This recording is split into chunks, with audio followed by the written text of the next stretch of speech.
Hello guys and welcome back to the channel. अभी तक carbonyl के पिछले वीडियो में मैंने क्या डिस्कस किया था आपको कि if you are having any aldehyde और ketone, then I told you that how this is most versatile group in terms of reactivity. I told you कि यहाँ पे न्यूक्लियोफाइल का भी अटैक पॉसिबल है, और फिर एट द सेम टाइम मैंने आपको ये भी बताया कि न्यूक्लियोफाइल अटैक के अलावा क्या पॉसिबिलिटी है कि ये खुद में कीटो इनॉल टॉटोमेरिज्म करके, हालांकि ये मेनली कीटो के फॉर्म में एग्जिस्ट करेगा, बट कीटो इनॉल का टॉटोमेरिज्म करके ये किस तरीके से अपने इस सेंटर से, नॉट ऑक्सीजन, कार्बन सेंटर से, ये लोन पेयर यहाँ डोनेट करके ये कार्बन पे आप देखो तो CH2 माइनस आ रहा है। तो ये टॉटोमेरिज्म के थ्रू अगर आप ध्यान से देखो तो ये पर्टिकुलर कार्बन न्यूक्लियोफिलिक भी है। तो इसके वजह से क्या होता है कि अपने अल्फ़ा पोजीशन पे ये इलेक्ट्रोफाइल को भी अटैच करता है। उसका एक सबसे अच्छा एग्जांपल है जो मैं आपके सामने प्रेजेंट करूँगा, वो है कि अगर आप एल्डिहाइड या कीटोन ले लिए और उनका ट्रीटमेंट आप अगर HNO2 से करा दो, या HNO2 चूँकि बहुत अनस्टेबल होता है इसलिए जब भी हमें लेना होता है तो हम इसका सॉल्ट लेते हैं NaNO2 और उसके साथ हम HCl मिक्स करते हैं, and that at very low temperature 0 degree के आसपास। ये दोनों का मिक्सचर लेते हैं। इसका पर्पज़ क्या है, यहाँ से आपको HNO2 मिलेगा और HNO HCl के साथ रिएक्ट करके ये अपना लोन पेयर यहाँ डोनेट करेगा, because HCl is a stronger acid. So you have got basically positive plus Cl minus. अब क्या होने वाला है, ये यहाँ से फ्रैगमेंट हो जाएगा क्योंकि ये आप देखो ये डोनेट करेगा और यहाँ से ये H2O निकल जाएगा बाहर। तो आप देखो N triple bond O positive, basically you have lone pair. So ये इस एंड से, ये नाइट्रोजन वाले एंड से ये इलेक्ट्रोफिलिक है। तो जब भी आप ऐसा लोगे तो आप ऐसा समझो कि आपके पास HNO2 जब भी दिया हुआ है तो आपको ऐसा समझना है कि it is a source of NO+ ion. तो NO+ के दो रेजोनेटिंग फॉर्म्स हैं, अगर आप दूसरा बनाना चाहो तो ऐसा बन सकता है, राइट। और यहाँ पे आप देखो पॉजिटिव नाइट्रोजन पे है और वो इलेक्ट्रोफिलिक भी है।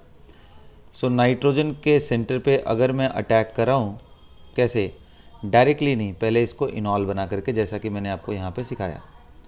तो आप इनॉल बनाओ और अगर NO इसके सामने है, NO पॉजिटिव, तो क्या करेगा, यही इलेक्ट्रॉन इसको डोनेट कर देगा, जो वो कार्बन पे आ रहा था उसके बजाय ये इलेक्ट्रॉन यहाँ आ जाएगा।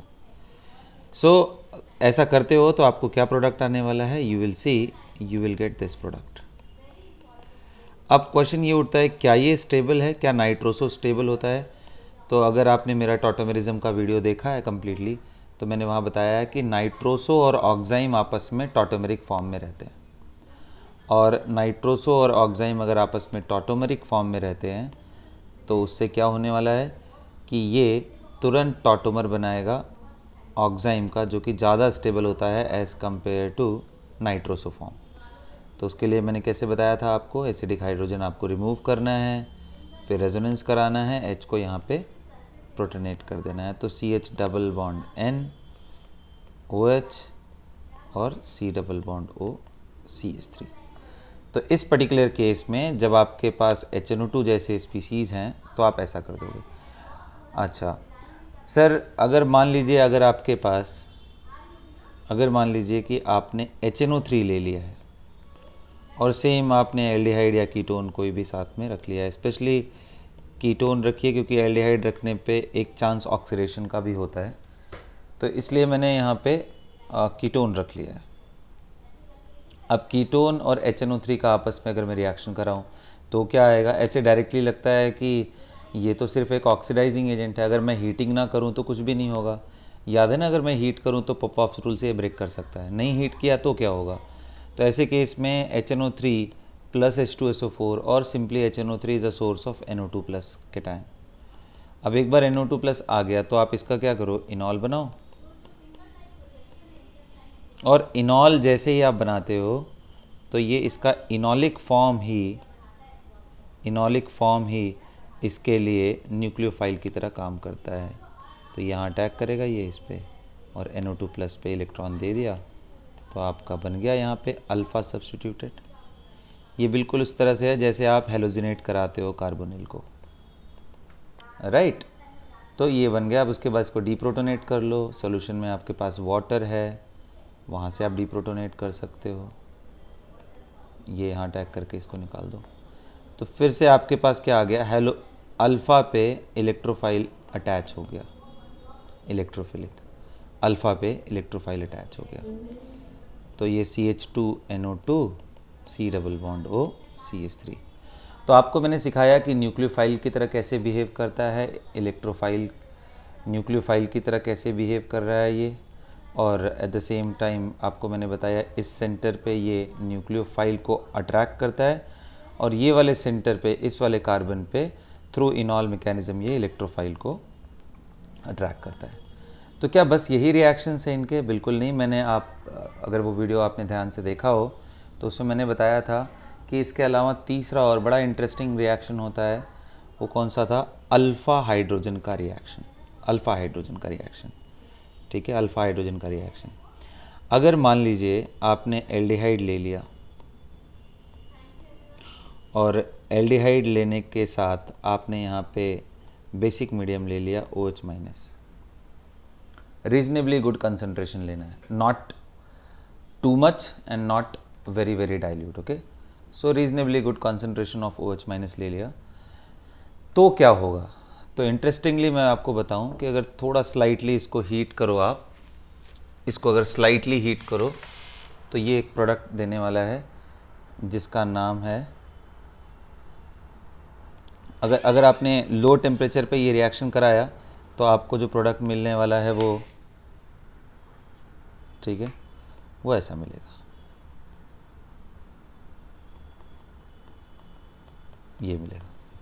आप देखो ये क्या है? एल्डिहाइड। लेकिन ध्यान रखना है लो टेम्परेचर पे, क्योंकि जैसे ही थोड़ा बहुत भी इसमें टेम्परेचर, रूम टेम्परेचर या उससे भी ऊपर जब भी होता है, तो इस प्रोडक्ट को हम आइसोलेट नहीं कर सकते, ठीक है। अभी मैं समझाता हूँ ऐसा क्यों है। तो ये देखिए आप एल्डिहाइड, और ये देखिए OH। OH को क्या बोलते हैं? ऑल। इसलिए इस पूरे रिएक्शन का ही नाम क्या है? Aldol condensation.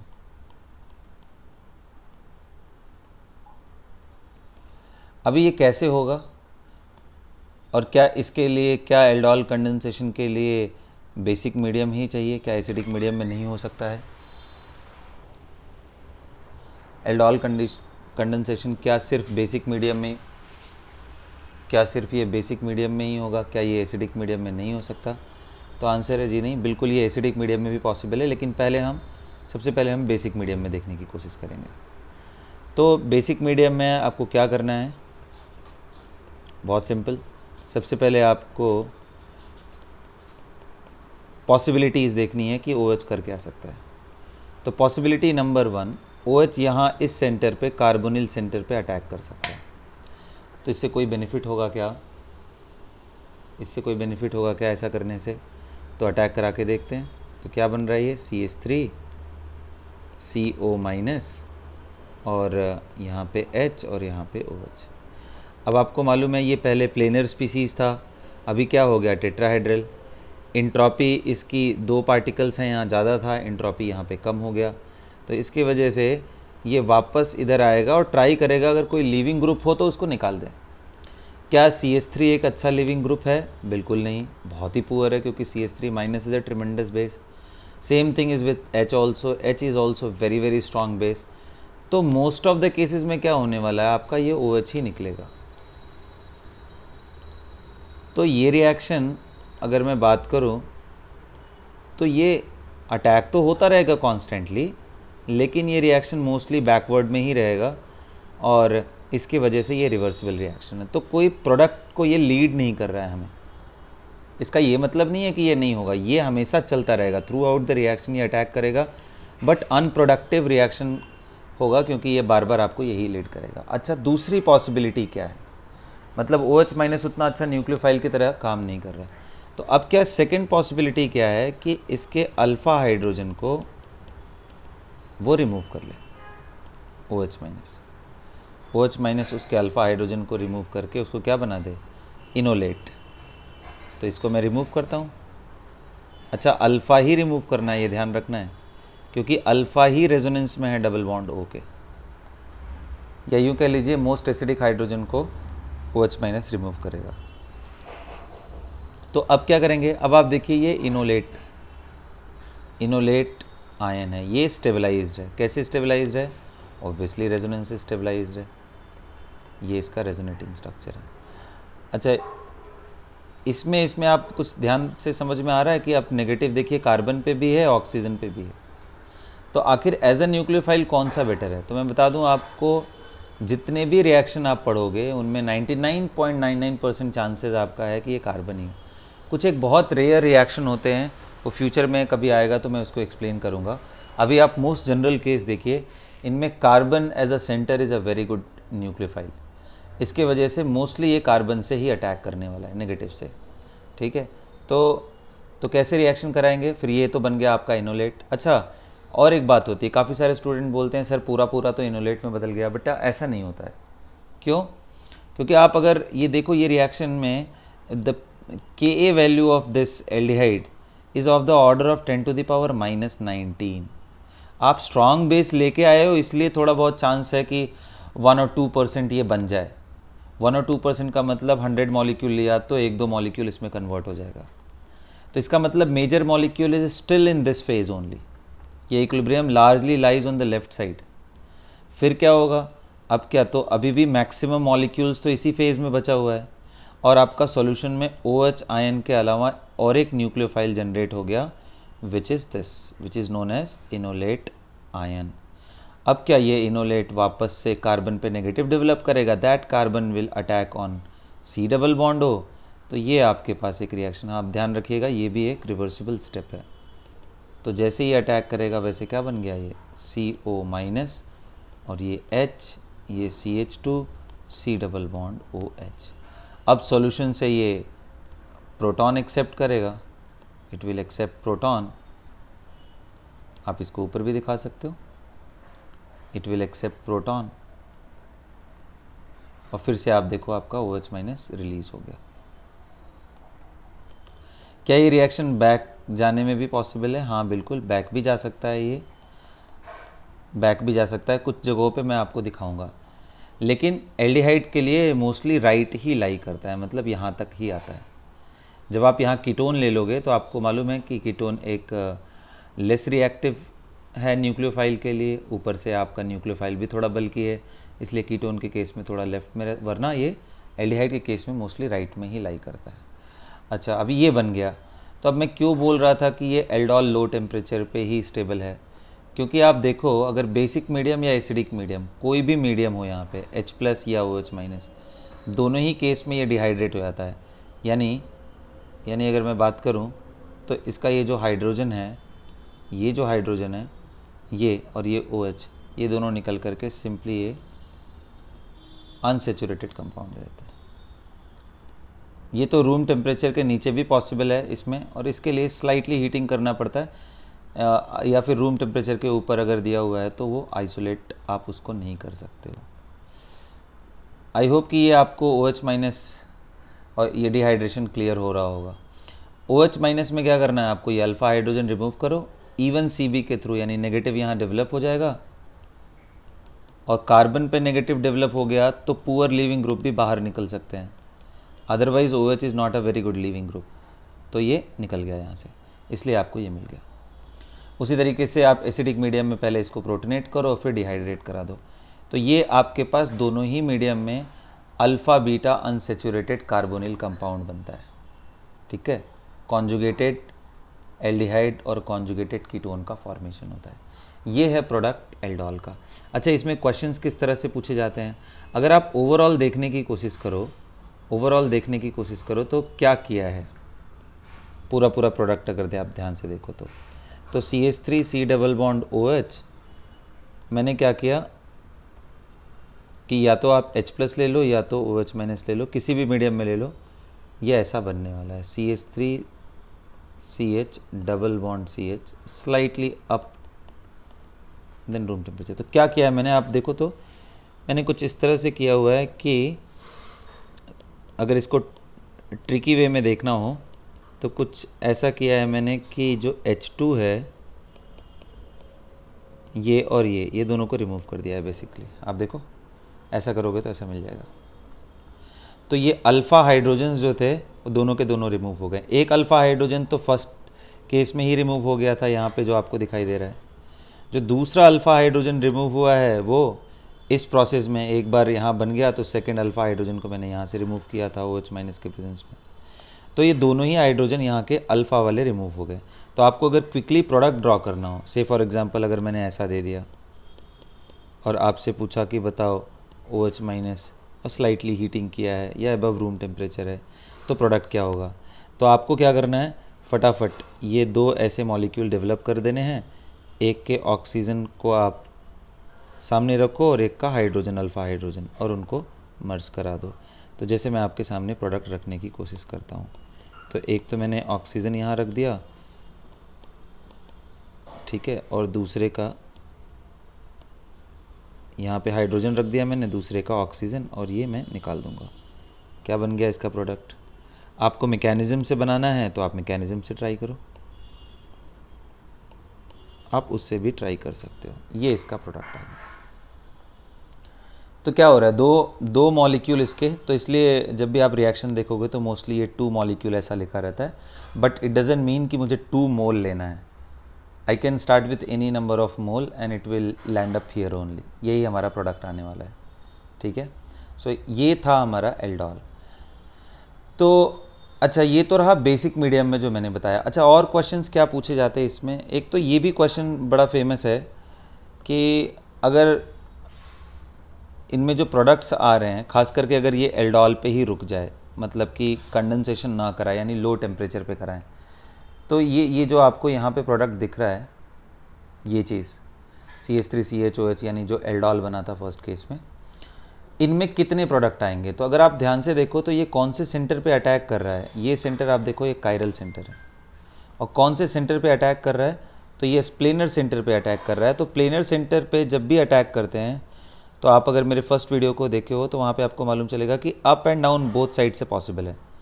तो इस वजह से ये एक ऐसा जगह है जहाँ पे दोनों ही पॉसिबिलिटी है, यानी D+L। तो कभी अगर स्टीरियो केमिस्ट्री पूछे एल्डोल का, तो आपको दोनों ही आंसर करना है कि इसके 2 पॉसिबल प्रोडक्ट हैं, यानी रेसिमिक मिक्सचर है ये, ठीक है। उसी तरीके से आप यहाँ पे भी सोच सकते हो। हाँ, major minor is another thing, but यहाँ तक तो ऐसे ही रहने वाला है। अच्छा, ये नॉर्मल एल्डोल रिएक्शन है। इसके बाद एक रिएक्शन होता है जहाँ पे हम 2 अलग अलग तरह के कार्बोनिल ग्रुप को एक साथ रख लेते हैं।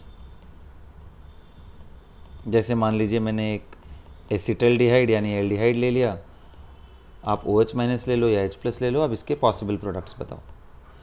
तो अभी क्या करेंगे, ऐसे रिएक्शन को जहाँ पे डिफरेंट टाइप्स के कार्बोनिल ग्रुप को एक साथ रखते हैं, उसको बोलते हैं क्रॉस एल्डोल। इसमें क्या होने वाला है, फिर से इसमें मल्टीपल पॉसिबिलिटी है। जैसे कि मैंने आपको बताया कि इससे इसके कुछ परसेंटेज ऑफ मॉलिक्यूल इसके इनोलेट में कन्वर्ट हो जाएंगे, पिछले वाले की तरह अल्फ़ा हाइड्रोजन निकालो आप। उसी तरीके से इसके भी कुछ portion of the molecule enolate ion में कन्वर्ट हो जाएंगे। कुछ पोर्शन देखो आप, मैंने एरो बहुत छोटा सा दिखाया है, यानी mostly out of 100 molecule mostly it will lie on the carbonyl side. फिर क्या करना है, अब देखो आपके पास रिएक्शन में 2 कार्बोनिल सेंटर है, एक ये और एक ये, और न्यूक्लियोफाइल भी आपके पास 2 है। तो टोटल कितने प्रोडक्ट मिलेंगे, आप एक काम करो, सारा लूप बनाओ। मान लो कि ये खुद ही अपने मॉलिक्यूल पे अटैक कर दे, या हो सकता है ये यहाँ अटैक कर दे, 2 पॉसिबिलिटी। उसी तरीके से ये कार्बन यहाँ अटैक कर दे, 3 पॉसिबिलिटी, और ये कार्बन यहाँ अटैक कर दे, तो टोटल 4 पॉसिबिलिटी इज़ देयर। तो अगर मैं इन सबको नंबरिंग कर दूँ, A, ये B, ये C और ये D, तो मैं A का प्रोडक्ट बनाता हूँ। A क्या बनेगा, CH3, मैं फाइनल OH वगैरह लगा के बताता हूँ, CHOH and then CH2 C double bond OH, ये बन गया आपका A। B, जब हमारा ये इस पे अटैक कर रहा है, तो आप बना के देखो क्या बन रहा है कि भाई CH3 OH H, CH3 नीचे करो और CH2 C double bond OH, ये B बन गया भाई, ठीक है। उसी तरीके से C जब ये इधर अटैक कर रहा है तो ये नेगेटिव इधर लेके आओ, इसका अटैक यहाँ कराओ, ये O-, यानी क्या बन चुका होगा, ये CH3 CHOH और यहाँ पे CH2 C डबल बॉन्ड हो, यानी कीटोन जैसा ग्रुप। उसी तरीके से लास्ट वाले पे आप कराओ, यानी इसका अटैक खुद इस मॉलिक्यूल पे कराओ तो क्या बनने वाला है, CH3 C, यहाँ पे आप क्या करोगे OH और नीचे एक CH3 और इधर CH2 एंड CH3। अब अगर आपने थोड़ा टेम्परेचर अप रखा, स्लाइटली अप रूम टेम्परेचर के ऊपर रखा, तो ये सब के सब डिहाइड्रेट होकर के फाइनली आपको ये प्रोडक्ट डोनेट करेंगे। अगर यहीं पे वो प्रोडक्ट है तो कितने प्रोडक्ट मिल गए हमारे पास, टोटल 4 प्रोडक्ट मिल गए, A, B, C and D।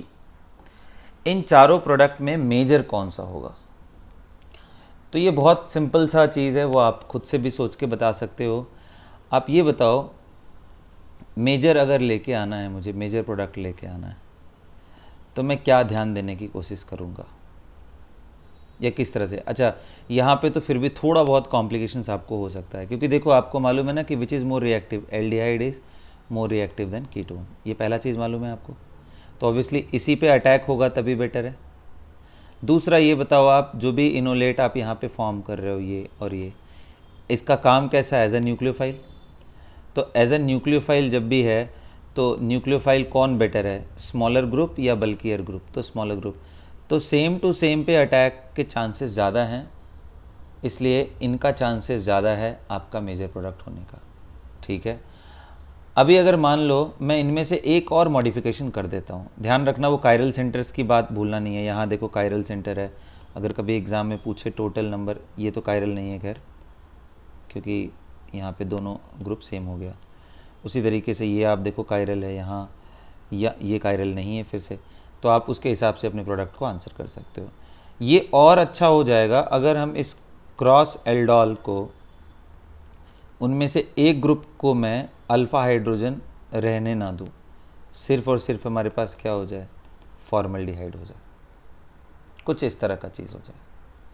फिर अगर मैं dilute OH minus, means not ultra not too much, एक मॉडरेट लेवल पे अगर मैं रखूं, तो OH माइनस का यूज़ अगर मैं करूंगा तो यहाँ पे आप देखो अल्फ़ा एक्सक्लूसिवली यहीं से पॉसिबल है।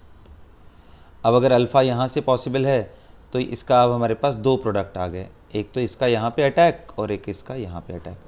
आई होप कि आप प्रोडक्ट बना सकते हो खुद से, एल्डोल बना करके देख लो। तो ये एक बहुत अच्छा सब्स्टिट्यूट है एल्डोल का।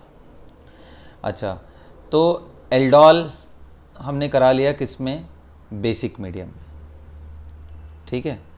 लेकिन अभी भी हमें कुछ और बातें जानना है। हमने सीखा नॉर्मल एल्डोल रिएक्शन, फिर देखा हमने क्रॉस एल्डोल रिएक्शन, अब हम देखेंगे इंट्रामॉलिक्यूलर एल्डोल। तो इंट्रामॉलिक्यूलर एल्डोल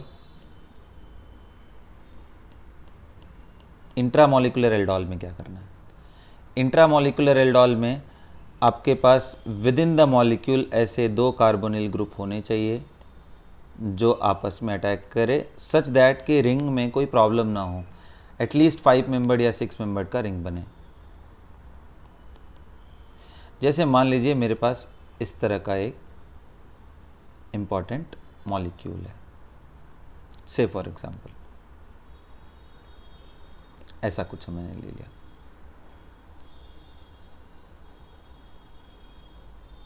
राइट। तो अब आप देखो तो इसमें हमारे पास मल्टीपल चॉइस आ गया किस चीज़ का, OH माइनस H को रिमूव करने का। तो एक इधर अल्फ़ा है, यहाँ पे अल्फ़ा है, यहाँ पे अल्फ़ा, यहाँ पे किसको निकालूं, तो आप इनमें से किसी को भी निकाल सकते हो, लेकिन ऐसा ध्यान रखना है कि निकालने के बाद कोई स्ट्रेन रिंग ना बने जब भी अटैक हो। तो CH2 C double bond O and CH3 एक बार चेक करते हैं, 1 2 3 4 एंड 5 मेंबर्ड का रिंग बन सकता है। तो अब इसका अटैक आप यहाँ करा दो, ये O माइनस। अब नंबरिंग कर लो यहाँ पे, नंबरिंग यानी 1 2 3 4 5 मेंबर का रिंग बन रहा है, तो मैं CH2 या डायरेक्टली मैं कार्बन के साथ ही 5 मेंबर रिंग बना दे रहा हूँ, वहाँ नंबरिंग कर ले रहा हूँ मैं 1 2 3 4 एंड 5। अब आप देख लो 1 एंड 2 पे डबल बॉन्ड O है, अच्छा 3 4 5 पे OH आ जाएगा, ठीक है, और 5 पे ही CH3 भी अटैच्ड है। ये तो हमारा हो गया नॉर्मली लो टेम्परेचर, अगर टेम्परेचर को ड्रॉप डाउन है। रूम टेम्परेचर या उसे थोड़ा ऊपर करेंगे तो फिर से ये और ये डिहाइड्रेट कर देना है इस हाइड्रोजन को निकाल करके। तो यानी आपका जो प्रोडक्ट आने वाला है वो कुछ इस तरह का बनने वाला है, ये फाइनल। इस रिएक्शन को क्या नाम देंगे हम? Intra, with in the molecule, बाहर किसी और मॉलिक्यूल का ज़रूरत नहीं पड़ा, ठीक है। इसको हम इंट्रामॉलिक्यूलर एल्डोल कंडेंसेशन बोलेंगे। अच्छा, इनमें एक बड़ा इम्पॉर्टेंट केस आता है कभी कभी, क्योंकि मैंने आपको बताया है कि ये रिएक्शन रिवर्सिबल भी है। तो अब जैसे मान लो इसी में मैं थोड़ा एक चेंजेस कर दूं, ये मैं कुछ इस तरह का कर दूं,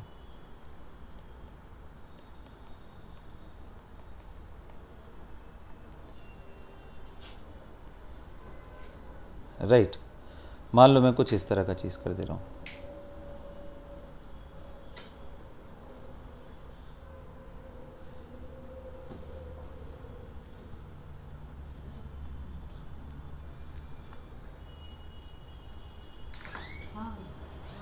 C डबल बॉन्ड हो H, ठीक है, मतलब एल्डिहाइडिक ग्रुप भी आ जाए उसी में और उसी में आपका कीटोनिक ग्रुप भी आ जाए।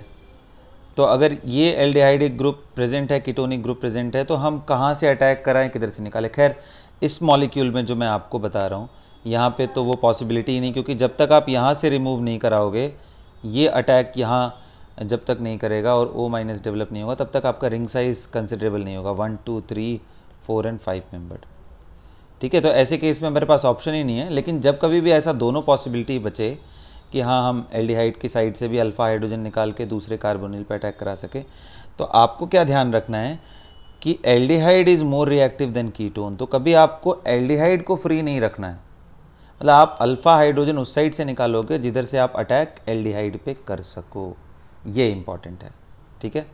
तो इसी के साथ मैंने एल्डोल कंडेंसेशन यानी अल्फ़ा हाइड्रोजन के रिएक्शन का पहला पार्ट अपने वीडियो का ख़त्म किया।